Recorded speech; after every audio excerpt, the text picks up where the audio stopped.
Welcome back everyone to Formula 1 2020 and to your qualifying review for the 2020 Turkish Grand Prix. As always, spoilers ahead. Massive spoiler warning for today. Honestly, if you have not seen today's qualifying session, please go and watch it first, watch the highlights, and then come back to this review of today's session.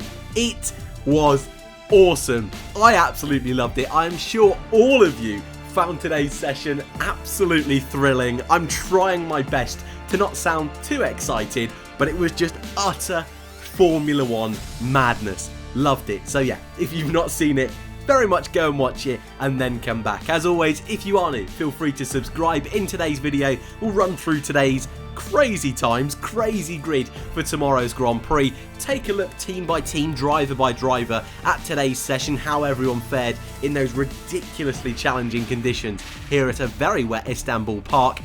And then we'll take a quick look at driver of the day ones to watch and take a look at tomorrow's Grand Prix. So, spoiler warning out of the way, this was your result for qualifying for the 2020 Turkish Grand Prix.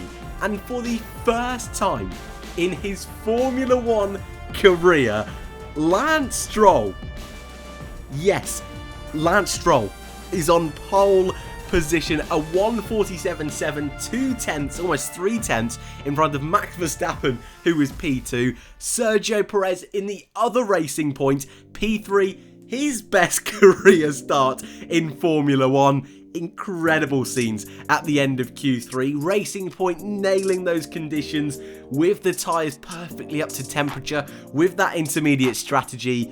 Magical stuff we have witnessed today. Alex Albon gets his joint best ever start in Formula 1 in P4. Daniel Ricciardo is P5. Lewis Hamilton can equal Michael Schumacher's record for 7 world titles this weekend. Mercedes, well, in wet conditions, relatively nowhere in qualifying today. Hamilton lead Mercedes all the way down in 6th place on pure pace as well. 4 seconds, not 10th, seconds off the pole time of Lance Stroll. Ocon gets his best qualifying result since the wet qualifying all the way back at the Styrian Grand Prix. He will start P7 alongside Kimi Raikkonen in front of Valtteri Bottas, who was down in 9th, and for the first time in his Formula 1 career, Antonio Giovinazzi made it into Q3. Couldn't quite get a lap together at the end of the session, but both Alfa Romeo Saubers through into Q3 on the team's 500th Grand Prix weekend. Your bottom half of the grid looks like this, with Lando Norris with the tyre choice, the lead McLaren in P11. He was in front of Sebastian Vettel, both of whom were able to outqualify their teammates, Sainz in 13th and Leclerc 14th. Gasly, our race winner this season, was down in P15. Magnussen out in Q1, the lead Haas car. Kvyat, Russell, Grosjean and Latifi, your top 20. I don't want to waste any time here as we move over to our quali rundown, our quali report. And yeah, I want to go through it team by team, because though we've got a ridiculously mixed up grid, if you look at that bar on the left-hand side, most of the teams and teammates are relatively close together. Most of them separated by maybe 1 or 2 positions. The real outlier may be Mercedes. Hamilton and Bottas split by 2 cars in between. But that sprinkling of rain, the very icy circuit already. I wasn't able to put out a practice report yesterday thanks to a hole in my roof, funnily enough, that needed drastic attention to. However, the sessions yesterday really set the scene for today's session. Dry conditions yesterday, and teams even kind of joking really that they may use intermediate tyres to be quicker. Because the track was laid only last week, there's been no running. It's completely brand new. It's so slippy already. In wet conditions, dry conditions, whatever, it was going to be a challenge. Partner that with this morning, practice 3, treacherous conditions. Red flags came out at the beginning of quali thanks to it. It just mixed things up so nicely. And again, we were treated to the most spiciest of qualifying sessions we have had for a very long time. But where else to start? The obvious starting position, Racing Point. Soon to be Aston Martin next year. It looked, for the longest time, like it was going to be Sergio Perez to take his first ever pole position. He was the only driver at the beginning of Q3 to take the gamble to put on the intermediate tyres, and it was really paying off for him. And up until those final runs of Verstappen and Stroll, Perez was in a league of his own at one stage, going 3 seconds quicker, not only than the Mercedes boys that were pretty much out of the picture really in today's quali session, but in front of Verstappen, in front of Albon, Ricciardo, all those other guys. But with a few seconds to go, Max Verstappen puts in a cracker of a lap.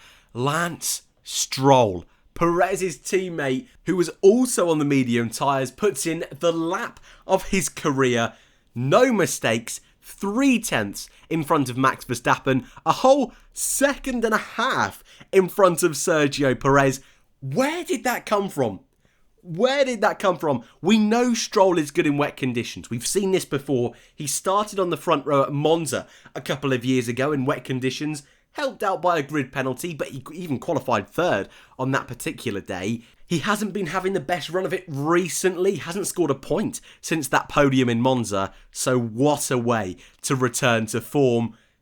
And what more can you say than what a stunning lap from Lance Stroll? I don't know if I will ever be in a position to say he'll be on pole position ever again, but for a team that's in a real transition period, a team that has gone through so much stress this year, obviously losing 15 points at the start of the season with the whole investigation into the team being, well, Mercedes B team really, tracing points, as we were calling them at the beginning of the year. Obviously, the whole contract situation with Sergio Perez, Sebastian Vettel coming to this team next year, and they seem to be going from strength to strength. They're in this ridiculously close battle for third in the constructors' standings. A result like this will be absolutely crucial. Of course, the main thing will be tomorrow. Keeping on to those positions, trying to get, for Perez, his first podium of the season. Stroll trying to get there for the second time this year. They've got a brilliant opportunity to take a comfortable gap over Renault, but also McLaren that didn't get either car into the top 10. Great from Stroll. Sergio Perez likewise got a little bit unlucky with the timing, how it just came to fall into Stroll's way with his final lap. Perez not quite able to do one more lap, but still both of them awesome stuff today from the Racing Point boys. In between them and just behind the two Red Bull cars, Max Verstappen, he gutted he missed out on his first pole position of the season, but I still think though he'll be frustrated, he can be happy with that. He's the only man within 1 second of the pole position time, and yes, he was quickest in all 3 practice sessions. Yes, he was quickest in Q1, in Q2. It appeared at one stage Red Bull had made a huge mistake copying Perez and going on to the Inters. Max started on the wets, tried the Inters, they did a quick stop when they saw Perez was going so quick, went back to the wets, and the wet tyre just seemed to suit that Red Bull a little bit more than the Inters. It was more about getting the tyres up to temperature rather than the actual compound itself. It's all a little bit bizarre. We might do a bit of an investigation piece next week into that little story. But nevertheless, second place, you'd like to think Max has got a superior car to those 2 Racing Points. If he can get a great start, Mercedes get caught up in traffic, he's got a great opportunity of his second win of this season. Albon, much better. 4th place, another great job. That Red Bull, I do think, was the best car today on qualifying pace. Strategy with the tyres, it just seemed like Verstappen had the edge over Alex Albon. Albon, 2.6 seconds behind his teammate. Not brilliant, but at the same time, 4th place, that's what he needs to do. Max, we know, is an absolute god in wet conditions. So the fact that he's been able to out-qualify Hamilton today, both Mercedes, as Alex Albon, 4th place, his best in F1, I think is very, very respectable. And again, a driver who's struggling with form a little bit at the moment. Another perfect opportunity tomorrow to maybe score his second podium in Formula 1. Renault, technically our 3rd best team today, 5th and 7th. Ocon is where I kind of want to start, because before we had all this carnage in Q3, Ocon was leading all the way back in Q1 when we got that red flag, and it looked for a moment that if the session was going to be stopped, Ocon was going to claim his first ever pole position. Of course, didn't quite pan out in the way we expected after Q1. However, a really good drive from Ocon today. His first Q3 appearance for a very, very long time. We know he's quite nifty in wet conditions, actually. He usually has the edge over Ricciardo in wet conditions, but ultimately Daniel 1 second in front of his teammate, but another really solid job. When yesterday, in practice, in the dry conditions, Renault not looking too great, maybe behind the AlphaTauris, the McLarens, so to come away, both drivers inside the top 10, Ricciardo getting both Mercedes, Ocon in front of one of them, an awesome job. But we've got to talk about those two Mercedes, 6th and 9th, and really, we didn't see them a lot. Which is a strange thing to say because we don't usually see them in Q1 or 2, but Q3, when push comes to shove, the elbows come out, it's all the Mercedes show. Who's going to be on pole, Hamilton or Bottas? Neither of them are even in the top 5 today, and Hamilton, we know, is usually sublime in wet conditions. Bottas, not so much, but still pretty nifty. We know he loves rallying, and that was something with these icy conditions that was maybe going to come into his play and an advantage. But it never did. Mercedes were never able to get those tyres up to temperature. Hamilton almost 5 seconds away from the pole position of Lance Stroll. Bottas 5.5. A nightmare for the Silver Arrows. Yes, they've already got the Constructors' title. Yes, they're guaranteed the drivers. This will still sting.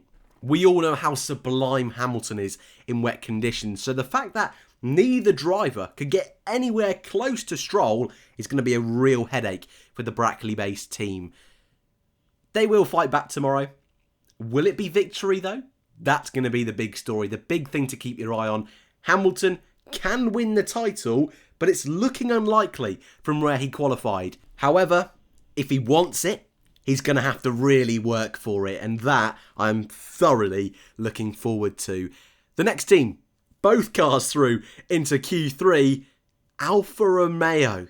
The first time this year both drivers are through to Q3. First time in Giovinazzi's career. Both of them just put in some really solid performances. Yes, Giovinazzi didn't quite shine through in Q3 like Kimi did, being able to outqualify a Mercedes. I mean, just everywhere you look on this grid, it's just ridiculous. But a really good job from both drivers today. 500th Grand Prix for Alfa Romeo Sauber, or the Sauber team. You can't really ask for much more, especially considering their fight is with Haas and Williams, and none of those 4 drivers got out of Q1 whatsoever. Brilliant from Alfa Romeo today. McLaren and Ferrari, really. We might as well do those two together. It's a disappointing day. McLaren, that are in this fight for best of the rest, for 3rd place in the Constructors. It's starting to crumble a little bit now. However, race conditions tomorrow, maybe starting on an alternate strategy to those guys in front, may play into their favour. But if it is a dry race, those in front will also get tyre choice for tomorrow's Grand Prix, because everyone today was on the wet or the intermediate tyres. So that advantage of starting outside the top 10 isn't really going to play into McLaren's hands. Keep your nose clean, try and get some points, will be their strategy tomorrow. For Ferrari, things are a little bit different. They're not really going for that 3rd place. I'm sure they'd love to get 3rd place in the Constructors' title, but it's quite a margin. They're going to need some mega results to get anywhere close to those kind of numbers. Their main target is keeping AlphaTauri behind, and that's what they did today. Vettel out-qualifying Leclerc. You certainly don't see that very often these days, but a disappointing day for both McLaren and Ferrari. And I suppose you can also throw AlphaTauri into that mix as well. They had a really good car, it appeared early on in this weekend. Gasly and Danny Kvyat right up there with the pace of the Red Bull. In qualifying though, Kvyat's final run didn't come together. Gasly's final run in Q2 was nowhere near getting through to Q3. I think they've got a good race car. And we've seen already this year, they're a team that can try some quite bold strategies and that could play into their favour. Maybe start one of them on the hard tyres, the other one on the medium tyres. Maybe Kvyat goes really long, Gasly tries a 2-stop, something like that. Because I think points are available for these guys a little bit further behind. They're going to need a safety car or two though, and a bit of carnage on lap 1. Haas, again a little bit nowhere. Likewise with Williams. Grosjean and Latifi finding themselves beached in the gravel at the end of Q1. Grosjean bringing out the red flag. Latifi doing it right at the end of the session, so it didn't matter too much, though very questionable decision, silly decision from Formula 1 to get Q2 underway whilst the crane was still on the track. Didn't like that whatsoever. Russell, Magnussen out qualifying their teammates, but it was a disappointing day for both Williams and Haas. But we want to focus on the positives, and what a session it was. I am still absolutely buzzing, gassed after that one. So before I leave you, let's take a quick look at driver of the day and ones to watch tomorrow. There's only one driver I'm giving driver of the day to today. I wonder who it is. Of course, Lance Stroll. His first ever Formula 1 pole position. 3/10 in front of Max Verstappen, 5 seconds in front of Lewis Hamilton and the two Mercedes boys. Credit where credit's due. He was the master in treacherous conditions today. Lance Stroll, driver of the day. Perez, Verstappen, both of those two likewise, and Raikkonen, they would probably be those in the mix, but Stroll came out on top on Q3, driver of the day. And my ones to watch tomorrow is not how it normally looks. Sergio Perez is in the mix. Both Mercedes cars. There's a title on the line. Bottas is going to want to keep this going. Overtakes are going to have to be made. I think there's a lot of spice coming from that midfield fight with the two Mercedes in it. Goodness me. Verstappen, though, is my F1E ones to watch. Surely this has got to be race win number 2 of 2020. But Stroll, Perez, they're not going to make it easy for him. Hamilton and Bottas are going to be charging through. I cannot wait. And that is it for your qualifying review here in Turkey for the 2020 Turkish Grand Prix. The race is on a little bit earlier tomorrow, 10 o'clock UK time, so I'd get up if I were you. I think it's going to be worth it.